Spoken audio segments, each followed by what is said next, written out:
to another conversation on Awaz-e-Haqiqat, which also translates to the Voice of Truth. I'm your host, Chris Malika, and depending on whichever part of the world you're listening to me from, I'm joined by Ananya Paul Dodmani, who's a social reformer and stands up for Indigenous rights. A bit about my guest, who I'm very excited to talk to tonight or today. Ananya is a Indigenous rights activist and criminal psychologist from Lumding, Assam. She is the founder of Tribal Connect, an NGO committed to empowering Indigenous communities through education, healthcare, and sustainable development. One of our most transformative initiatives, the Sustainable Menstrual Program, has provided over 90,000 tribal women with access to biodegradable sanitary products, promoting both health and self-sufficiency. Ananya also runs 162 functional learning and community centers across conflict zones in India, thus offering free education and nutritious meals driven by her belief that basic necessities should be accessible to one and all. Ananya's exceptional contributions have earned her widespread recognition, including the Rex Karmavi Chakra Award and the prestigious She Inspires Award at the House of Commons, London, honoring her courage and determination in social work. On that note, Ananya, very good evening. Thank you for joining, and how are you tonight? Yeah, I'm great. Fine, good to go, and looking forward, to listen from you, to learn from you. Every podcast, I have so much to learn from the host. No. Thanks for it's always the host's honor to have guests like yourselves on the platform. Ananya, first things first is, you, as we mentioned, that you are a criminal psychologist and you also stand up for Indigenous rights, right? How do you, these are very two opposite but heavy ends. How do you balance them? And is there any intersectionality between these two lines of profession you're in? Yeah, of course. Where I work, those places are mostly afflicted with a lot of insurgencies, cross-border terrorism, and stuff like that. So when you have a knowledge why people do what they do, you can handle them better. For me, as a criminal psychologist, I have always believed and learned from my mentors that nobody is a born criminal. There has to be some trigger point. There has to be something wrong on their end to pick the guns up or probably do something which is unconstitutional. Yeah. So now, when you try to reform or change a person to make them unlearn something and then get into mainstream, you need to understand what goes inside their heads. Yeah. Without that, you cannot actually function, because you just cannot go on counseling without understanding the root cause of the problem. Yeah. So I believe my education has helped me in understanding what is going wrong in the region, and then probably understand them better, counsel them, rehabilitate, and then take it forward and make sure they doesn't come back to do the work they have previously done. Yeah, absolutely. So this was an intentional, deliberate, and mindful attempt to study what I studied, because I have a past. I've been in the working in the social sector since I was an 8th grader. Wow. So I was in eighth grade. So I have a past, and I'm born and brought up in a small tribal town in Assam. Most of my classmates were Indigenous people coming from Indigenous families, and being Indigenous and being less advantaged is a awful combination. You want to do something, they have so much in store, so that the mainstream people can learn from them, yet they themselves don't have resources enough to survive. So this is a difficult intersection where they become a little they don't feel they are doing good to the society, or they have enough resources so that even they can exchange what they have. So the treasure they have, the Indigenous people, the treasure they have, and to spread it in the mainstream, the treasure knowledge they have, we have to first empower them. They should feel confident about what they have. Right. So there comes my role. You need to have knowledge. Education has no substitute. So if you have knowledge of what you are doing, and can execute that in a mainstream setup. And when you are actually on the field trying to convince someone, your education, my education of criminal psychology has helped me in getting things done a lot of times, most of the times. Okay. So yes, it was a mindful decision to do and study what I studied. I also had my minors in tribal studies, that I was the only female student in the department, and I was the only non-indigenous people in the department taking up tribal studies, because I knew somewhere I had to be Right. there and Yeah. for my people. That's a mindful decision. Absolutely. And what a wonderful decision, Ananya. Like you've seen things and you've consciously chosen to pursue things to make things better. That's great. That's amazing. That's how I think leaders are born. Thank you for doing that. But coming on to the number of initiatives that you've kind of initiated for these people, right? One of them being the menstrual project, which we just heard about in the introduction. You've encouraged Indigenous women to use biodegradable sanitary napkins. Now, when we talk about there are two spectrums, right? One is we're talking about our original owners of the land, water, and air, which are the indigenous people, and one is technology, right? What are some of these challenges you might have faced when you tried bringing technology to these grassroots people, to the owners of original land, water, and air? See, when I worked, especially in Orissa, I have seen people, like women are actually using mud and leaves go on with to maintain their periods and all. Yeah. So it was very disheartening for me.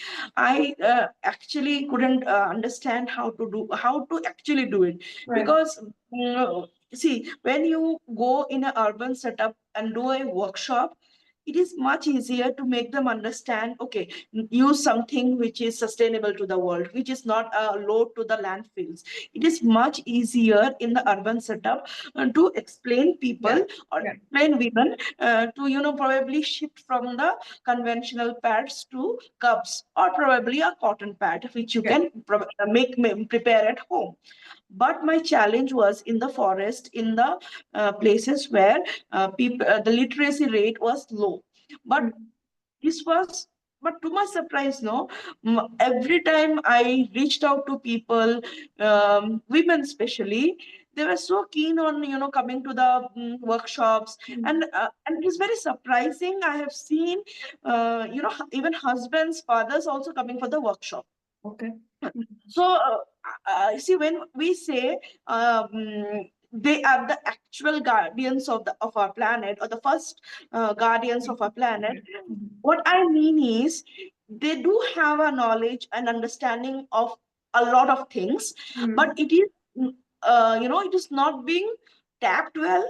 It is not being spread well, and there has been a gap between the mainstream people and these indigenous people. Okay, now when it comes to technology, our pads are totally handmade. Okay, so you don't have to have so much of machineries and all of those in the beginning. No, beginning years, what we used to do is take very clean cotton clothes, which are not will not be a problem to the landfills. It will get easily decomposed, and just place them together and hand stitch. Okay. Now, even if you dispose it, not properly dispose it, it will anyhow get decomposed and finish off, other than the conventional pads that we are talking about. So that's how it started. Now, after so many years, almost 9 years now we started having stitching machines, which is a conventional stitching machine, okay, which we have at every home in India. Okay, so just teach them how to have the proper folds, how many folds you should have, and then stitch it around. That's all. And now what I started thinking that will cater to these women at home. Now these women, I'm so happy. These women are now actually preparing this, marketing this, and getting some livelihoods out of it. So for me, the word has spread far and wide, and I've been able to convince them, not only convince them, but have been able to create a livelihood structure where now they are also convinced, now they're convincing other people. So I don't have to go and now, probably I'll go in a village, I will explain them what it is. But my volunteers goes, they are the indigenous volunteers themselves. They will go, they will teach, they will sell, they will come, they will have the money.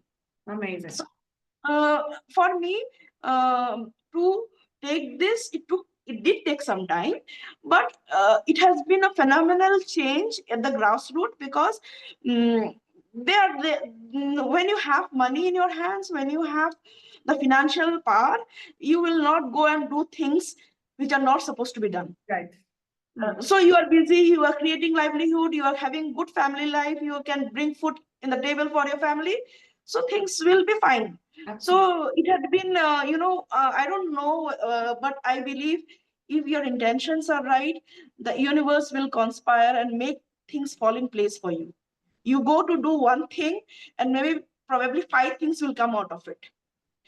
So that's how it's been going on, and our sustainable livelihood mission. Actually, this project was called Project Lali, the bad thing. But when it went to the marketing part, selling off, now we call this project as Sustainable Menstrual Solutions and Livelihood.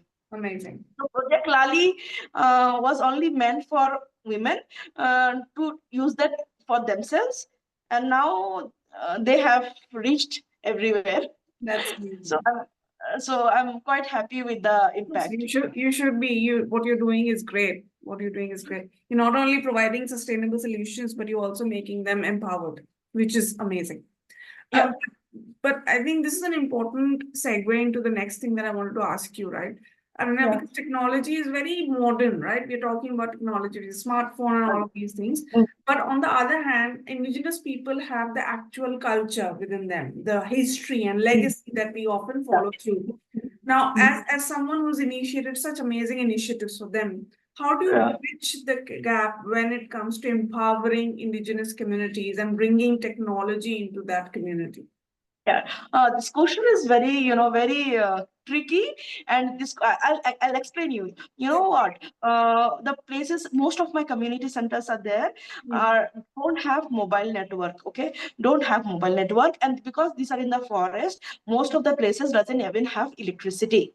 Okay. Now, when I started those centers, I started with a conventional kerosene lamp or that's all. But then after so many years, there are many people who are coming forward and helping us with solar panels, solar lights, and solar intervention has been happening. Solar intervention in most of my centers, at least 2 lights will be there in all our centers. If we cannot cater for the fan, solar lights are available at this point because of the solar panels. So I'm actually thankful, like many people are coming forward to do this. With that, most of my friends and more people in this social sector always wanted to talk or maybe online do some kind of programs, maybe some workshops, but we couldn't do that because we cannot do that because we don't have mobile network. So what we do is, I know it's an old school thing, but it has impacted us a lot. We kind of record that in a pen drive, we record that in a pen drive, and then go and play that in our television or maybe in our desktops with a solar panel attached to the computers, and then it has been recorded. So it's a recorded kind of thing. Maybe 5-6 years back, we even used to record it in a DVD format and then play it. Okay, so what I feel is there should be the beneficiary should get whatever is possible, irrespective whether they have resources or not. they should have resource. If they don't have resources, never mind, I will get whatever is possible right in the village.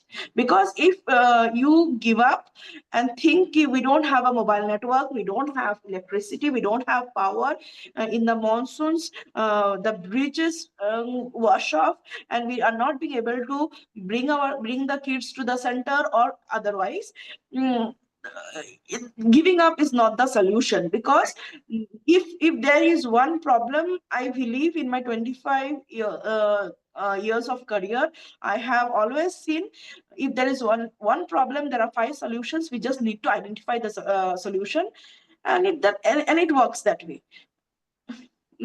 So you have to find a way out as a mentor, or maybe if you are leading a community, you have to figure out ways how to do it, and it will eventually, sooner or later, it will fall in place. Absolutely.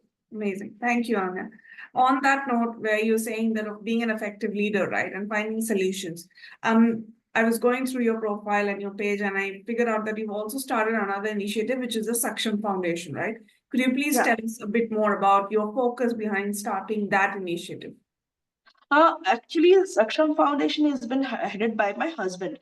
So he basically works for more about women empowerment and more and places where I couldn't bridge the gap. Because, for example, Saksham Foundation is more functional in southern part of India, Goa and Karnataka. There are some tribes in southern part where, for me, language is a barrier, because I am from northeastern India, and language sometimes gets in place. And even if I try make them explain through gestures or sign language, it's a hindrance. So that's where, being a South Indian, his role is very effective there. And problems in South India, southern part of India, the tribes, is very different from northeastern part or part of India or Orissa or West Bengal. Their problems are quite different, because they are being actually supported by the government most of the times. In South India, it is more more planned, more focused, and it is more or less based on livelihood structure, or trying to figure out more about the higher education and all. So in that way, Saksham Foundation has done phenomenal work with women empowerment, reaching out to government schools where they need resources, and collaborating with them in having things like smart boards and all of those, which is a major gap. But in northeastern India, our smart boards and all doesn't help for us, because we don't have electricity, we have other problems. So as an organization, he heading Saksham Foundation, and they do tremendously very medical driven campaigns, like health camps, eye camps, ENT checkup camps. So they do a lot of those in the indigenous areas, so that people, if the people doesn't being able to come in the city for health checkups, regular health checkups, Saksham does it very well. So they have reached a lot of villages with their health camps. So but for us in northeastern India, we cannot do such kind of camps, because we don't have proper logistics. We need a lot of documentations in place to get someone from mainstream or mainland to do those things there. So our only option in northeastern India remains that we have to get those patients in the government hospital or the civil hospital that is a little far away from the villages. So both my organization and his organization are trying to collaborate and find out gaps where, if I'm not being able to do something, Saksham Foundation does that. Tribal Connect doesn't being able not to do it, Saksham does that. And if in some places Saksham is not being able to do it, like in floods, especially in floods, it is an annual event in Northeast India. Every year it will happen. So from the month of May till the month of September, there will be annual floods, and Assam would be washed off. So most of the time, volunteers becomes a problem, because if if I'm taking a local volunteer, they are actually, experiencing it themselves. So they won't be in a position to volunteer. Yeah. So when that's the time when Saksham Foundation's role plays a very important, part, where they have their volunteers where they can do some rescue things, rehabilitation things. So that's how we are trying to collaborate and get things done. Amazing. Thanks, Ananya. Thank you. All right, this was all wonderful about what you've started, what you're trying to do for the community and welfare for the grassroots people. But on an individual level, Ananya, when things don't get going, when things get rough on a day, how do you take care of your mental health? See, being a mental health professional myself, I exactly know when to sit calm and take a deep breath. That helps me. So, as I said before, studying mental health, studying psychology has helped me not only to calm people around, to even calm myself. Because there are places where I get caught maybe for weeks, and I won't be, and I'm in no position to connect my family back home. I know exactly how it works, how to keep it going. So yes, it becomes difficult sometimes. Being a mental professional doesn't mean that we are immune to all these stresses. We are also human beings, but it kind of actually, the study, if you are not being able to implement what you have studied to yourself first, then there's no point. And you don't have have that capability, I believe, to go and impact others. So it starts from yourself, from your home. So if I'm not being able to tackle my own brain or my own mind and do things which are good for my mental health, or at least to keep me going in crisis, in a situation where there is a lot of crisis, then there is no point being a university topper or a college topper. What is the point then? Yes. So you have to implement that first on yourself. And you know what, this I always tell in all my podcast. See, people look at you every day. So if you're living your life well, if you're living your life without stress and going on ground every day with a smile, they will know there is hope beyond this. But if I go with a grumpy face and I'm in stress, they will know there is some kind of difficulties, and we won't be able to figure that out. So you have to use all your research and all your learnings on yourself first before trying to impact the community. Absolutely, 100%. As they say, you can't pour from an empty cup. Your cup needs to be filled before you drain it. Absolutely. Yeah. Ananya, what would be your message to our listeners? See, the thing is, for example, if you are passionate about certain things in life, you should go out there and get it. Maybe see, beginning of the conversation, as I told you, even if it is a small thing, as probably you want to have a pastry, say you want to have a pastry, you have to walk down the street, cross the street, and go to the bakery to have it, right? So everything, anything you want, you have to put it on yourself. Accountability is necessary. See, good or bad, it's not that in 25 years I haven't seen a setback, I haven't seen life changing moments, or I haven't seen things where I've seen death at such close quarters. I've seen it all. But when you see all of those, you have to have that kind of understanding of life where you can impact your community. Everyone can impact their community, whether you are in the corporate sector, whether you are in anywhere. See, for example, I'm talking to you right now. You being a podcaster, your duty is to help me reach my voice to parts where it haven't reached till now. So you are doing your part as a reformer. I call everybody a reformer because everybody has their roles. See, so everybody cannot go to the forest, everybody cannot go and do things that some other person is doing. I cannot do what you are doing, right? So it is best to leave the work on a person who is an expert and find your own forte and do exceptionally well in what you can do. You can sit in a urban setup And at the same time, you can impact your community, maybe impact people around your society or your apartment, wherever you are living. So even if in your lifetime, if you have been able to, uh, inspire one human being, Exactly. You have done your role right. Yeah. And sometimes you don't have to do anything, you just have to listen also. Yeah. Sometimes you don't have to do anything, just go and take action. Or do something which can impact. So that's easy as that. So I wish everyone does their role, plays their role well, identifies why they are here in this planet, and probably make a note every night and start doing from the next morning. Yes. And impact the community. Absolutely. And I think this is a high time we need to give it back to the community, because we are living in such troubled times. We need to pay it forward. Exactly. Thank you, Ananya. One last question before I let you go is, where can we find you or your amazing work on social media?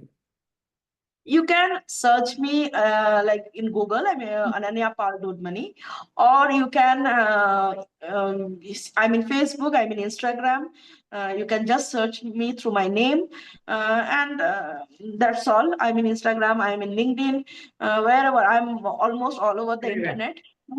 Yeah, so searching me is easy, and I am always accessible, and I believe being busy is a myth. So anybody needs to reach to me. My phone is always 24/7 is on, and I'm just here to connect, listen, collaborate, whatever is possible. And even if you want someone just to listen, have a patient here. I'm here. I'm all here. So that's awesome. Not a problem. You are a star. Thank you, Ananya. Thank you for that conversation. And to our listeners, if you've heard us for the first time, I really hope that you had a lot to take away, at least something to take away from Ananya's experience, her work with Indigenous people, Indigenous community, and their rights, and our responsibility towards them to preserving them as pristine as we can. And if you've heard us for a while, I hope that you like the content that I put on the table. If you've got any feedback for today's episode or any of the previous episodes you might have heard, please write to me at Awaz-e-Haqiqat@gmail.com, or you can also find me on Instagram, Facebook, and YouTube. On that note, Ananya, thank you so much for joining me on this conversation. It was a pleasure, and I wish you all the very best in whatever you're doing. May you grow out and in leaps and bounds. Thank you so much. Thank you so much.